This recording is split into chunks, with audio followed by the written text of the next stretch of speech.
Missed you, Mom. I missed you too, anak.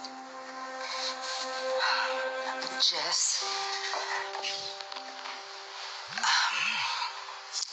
there's something I need to tell you. Kung tungkol to kay Julius, why did you hire him back? Alam niyo namang tinutulungan niyo si Ana. Is this your way para malaman niyo kung nasan siya? Si Sarah na ang suspect sa kaso ni Grace, di ba? Akala ko nag-usap na kayo ni Sarah at tinutulungan niyo siya. Kaya nga ako yung kinuha niyang abogado eh. Wala kaming pinag-usapang ganyan. Well, either way, naniniwala ako sa kanya. I know what I saw, Mom. It wasn't just about the notebook.